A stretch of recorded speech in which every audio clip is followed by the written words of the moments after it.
A tão sonhada venda no São Paulo ficou mais perto de acontecer no vídeo de hoje do canal do Nicola. Novidade sobre o interesse de dois clubes ingleses em Gabriel Sara. Bora repercutir também a saída de Walter Casagrande da Rede Globo. Informação importante sobre Pato jogando no Vasco. Falo também sobre o Palmeiras e o Flamengo com novidades que envolvem a Libertadores da América e o mercado de inscrições. Para completar as últimas do mercado de transferências, bastidores e tudo aquilo que você quer saber sobre o seu time do coração, não para você não perder nada, é só assistir ao vídeo até o fim, deixar o like e se inscrever no canal, beleza? Bora contar que todo esse conteúdo é um oferecimento de 1xBet, casa de apostas esportivas, que permite a você apostar em todo tipo de coisa dentro de uma mesma partida. Dá para apostar em cartões amarelos, escanteios, quem vai vencer, até que momento vai sair o gol, enfim, uma infinidade de opções. E eu queria sugerir os jogos dessa quinta-feira na Sul-Americana e na Libertadores da América. Na Sul a gente tem Atlético Goianiense e Olímpia, com vitória do Dragão pagando R$1,72. Já a vitória do São Paulo contra a Católica paga R$1,53.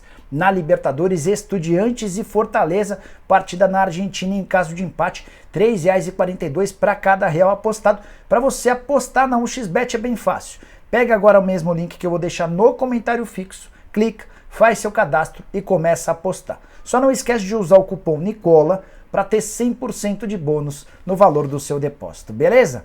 Bora começar o vídeo com o tradicional giro de notícias e contar que João Vitor já se despediu dos companheiros de Corinthians, embarcando para Lisboa, onde vai assinar contrato com o Benfica, negócio de 8 milhões de euros. O Corinthians vai ficar com mais ou menos 44 milhões de reais pelos seus 55% dos direitos econômicos. Fui o primeiro a contar que o Corinthians já havia vendido o João Vitor, o Mantuan e o goleiro Ivan também se despediram, estão embarcando rumo à Rússia para jogar no Zenit. Bora falar sobre Everton Cebolinha, que viralizou nas últimas horas depois de marcar um gol. Esse gol foi filmado durante o treino do Flamengo. Ele dribla o Fabrício Bruno e bate cruzado para marcar. Foi o suficiente para que torcedores rubro-negros já se empolgassem com o novo reforço do Fla.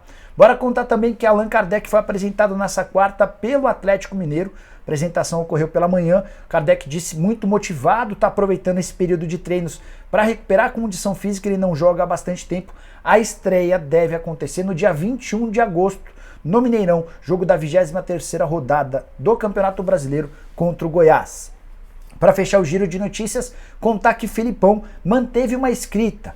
Ele participa pela 8ª vez da Libertadores e em todas chegou pelo menos à fase de quartas de final, fase que o Atlético Paranaense conseguiu garantir vaga com um empate em 1-1 na noite dessa terça-feira no Paraguai contra o Libertad. 100% de aproveitamento pelo menos até a fase de quartas de final. O currículo do cara é gigante. A última do giro de notícias para a gente começar com as informações para valer. Saída do Jailson pegou muita gente de surpresa. O goleiro anunciou ou pediu desligamento no América, que topou. O anúncio aconteceu nessa terça-feira. O Jailson, ex-goleiro do Palmeiras, pediu para sair porque estava incomodado com a condição de reserva para o Matheus Cavicchioli. O ambiente também não era muito bom para ele. Ele fez essa solicitação e o pessoal do América acabou aceitando. Beleza? Bora falar sobre o Flamengo, que já tem 2 reforços garantidos nessa janela de metade do ano, Everton Cebolinha e Arturo Vidal. Vidal que inclusive está desembarcando no fim da tarde dessa quarta-feira no Rio de Janeiro. Havia uma mobilização, torcedores no Galeão esperando por ele. O Flamengo, confirmando a classificação contra o Tolima, em partida na noite dessa quarta-feira, vai ter direito a 3 novas inscrições para a fase de quartas de final da Libertadores. Isso vale para todos os clubes brasileiros. 2 vagas já estão preenchidas. O problema é que o Fla está no mercado em busca de mais reforços do que apenas um atleta. Então é possível, é provável, é natural que o Cebolinha e o Vidal estejam entre os inscritos. E aí se o Flamengo, por exemplo, fechar com o Montiel, lateral direito que pertence ao Sevilha, e tem conversas quentes com o rubro-negro, além do Wendel, que é um outro sonho dos dirigentes do Flamengo. O Wendel viria por empréstimo junto ao Zenit. O Flamengo teria 4 reforços e só 3 vagas. Como é que essa história vai ser resolvida, a gente só vai entender com o tempo antes, é óbvio. O Flamengo vai precisar contratar os outros 2 jogadores, os primeiros já estão à disposição, não, eles vão ficar à disposição a partir de 18 de julho, data em que o mercado, a janela de inscrições por aqui reabre. Bora mudar de assunto e falar sobre o Palmeiras, que está se tornando o rei de Copas. Classificação na noite dessa quarta contra o Cerro Porteño é meramente uma formalização depois dos 3-0 contra o Cerro no Paraguai. Vai fazer com que o Verdão chegue pelo 5º ano consecutivo à fase de quartas de final, com alguns requintes extremamente benéficos para o torcedor alviverde. Palmeiras é o atual bicampeão da Libertadores. Nessa edição já teve a melhor campanha da história da fase de grupos. Tem 100% de aproveitamento depois de 7 jogos, tendo feito várias dessas partidas com atletas reservas ou com um time misto. É bem natural que vença também o Cerro Porteño e amplie ainda mais esses ótimos números sob o comando do Abel Ferreira. Só para registrar ou para completar, queria contar que o Palmeiras vai ter 2 reforços já garantidos para a próxima fase de quartas de final. Merentiel, atacante uruguaio, Flaco Lopes, atacante argentino, serão as novidades do Verdão para a fase de quartas de final. Bora mudar de assunto e falar sobre Walter Casagrande, demitido nessa quarta-feira pela Globo. Comunicado oficial afirma ou alega que houve um comum acordo. A verdade é que a Globo tomou a decisão de dispensar o Casagrande, que estava na empresa há 24 anos.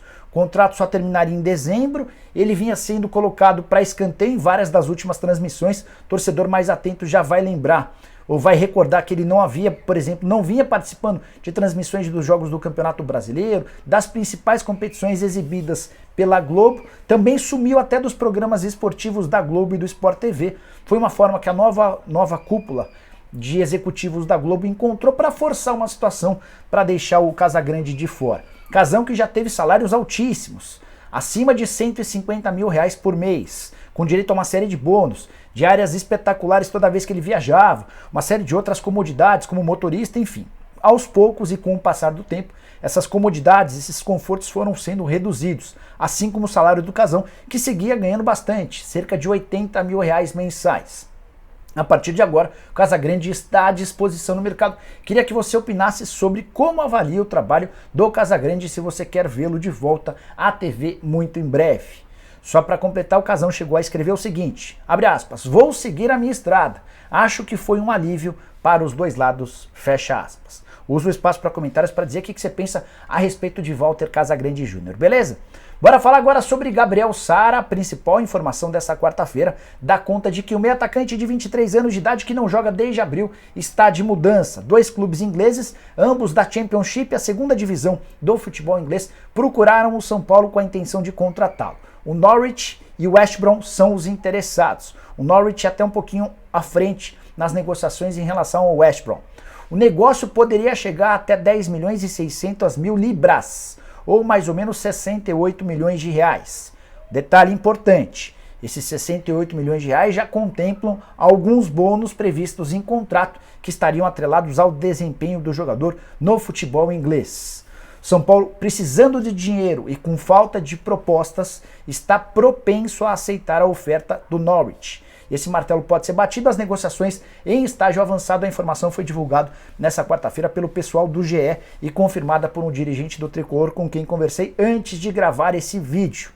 Você deve estar estranhando a ausência do Gabriel Sara. Em abril ele contundiu com seriedade o ligamento do tornozelo direito e desde então passou por cirurgia, está em processo de recuperação. Até por isso, pode ser que ele seja vendido, mas só seja entregue para o Norwich ou para o West Brom somente a partir de janeiro, para que ele possa terminar o processo de recuperação por aqui, volte a jogar em campo e seja repassado ou comercializado de forma definitiva a partir de janeiro do ano que vem.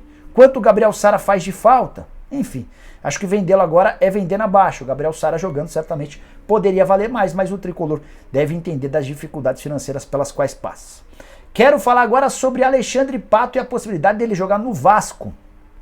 Essa especulação começou forte nas redes sociais ao longo dos últimos dias. Entrei em contato com o Júnior Pedroso, que é o representante do Pato. O Júnior não esconde a vontade do Pato em voltar ao futebol brasileiro. Ele teve recentemente uma proposta da Turquia, mas nem quis abrir conversa. Ou ele fica no Orlando City ou ele vai jogar em um clube do futebol no Brasil. Existiram conversas com o Internacional que não avançaram. O nome do Pato foi sugerido ao São Paulo, que também não demonstrou tanto interesse. Sobre o Vasco, Júnior Pedroso assegura que não sugeriu o nome do Pato ao Vasco, mas que ele tem ouvido uma série de comentários no mercado de que há a intenção da 777 em contratar o atleta.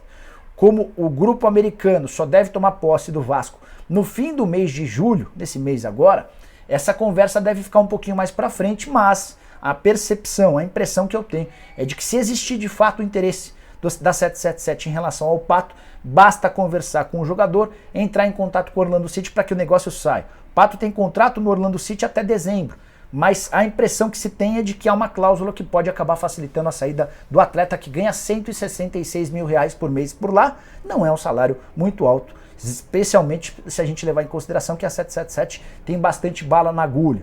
Atleta que passou boa parte da temporada passada machucado, se recuperou e já tem 19 partidas com 4 gols e 3 assistências na atual temporada. Foi titular e marcou um gol no último jogo do Orlando City na Major League Soccer. Bora fechar o vídeo para falar sobre o herói do Atlético Paranaense. Você já havia ouvido falar sobre Rômulo, atacante de 20 anos de idade, revelado na base do próprio Atlético Paranaense. Na temporada passada havia sido o artilheiro do time sub-20. Foi promovido para o time principal, já soma 24 partidas, sendo 15 como titular. 8 gols e 4 assistências, números bem interessantes, e ele se tornou o herói da classificação do Furacão. O Atlético empatou em 1-1 com o Libertad. O gol do empate, marcado pelo Rômulo, saiu aos 44 do segundo tempo. Até aquele momento o Libertad vencia por 1-0 e estava levando a decisão para pênaltis, e aí nos pênaltis ninguém sabe o que poderia acontecer. Rômulo tem sido comparado de forma frequente com Washington Coração Valente, pelo estilo de jogo, pela característica, alguém com padrão europeu. E o mercado europeu já havia descoberto esse atleta bem antes dele começar a ganhar minutos. Já são 1.280 minutos na atual temporada, um gol a cada 106 minutos em campo. As propostas ou sondagens que apareceram, o Porto e a Atalanta entraram em contato com os representantes do atleta, demonstrando a intenção de contratá-lo. O pessoal do Unic é que representa o Rômulo. O Nick Arcuri levou essa proposta para o Atlético Paranaense, que nem quis abrir conversa, disse que não existe a menor possibilidade de vender o Rômulo nesse momento, entende que ele precisa se valorizar, ajudar esportivamente o Atlético para depois ser vendido. O Porto tinha a intenção de utilizar o Rômulo como atleta do time sub-20 ou do time B, para ser preciso, e depois ser promovido ao time principal. Projeto para o Atlético ou do Atlético e também dos representantes do jogador é diferente. Eles entendem que o Rômulo vai ganhar muitos minutos nessa temporada e vai se tornar um jogador protagonista dentro do elenco do Furacão. Você já conhece o Rômulo? Que opinião você tem? Usa o espaço para comentários para dizer o que você pensa. Se curtiu o vídeo, não esquece de deixar like, de se inscrever no canal. A gente se encontra daqui a pouco a partir das 7 da noite com o programa do Nicola. Abraço, tchau!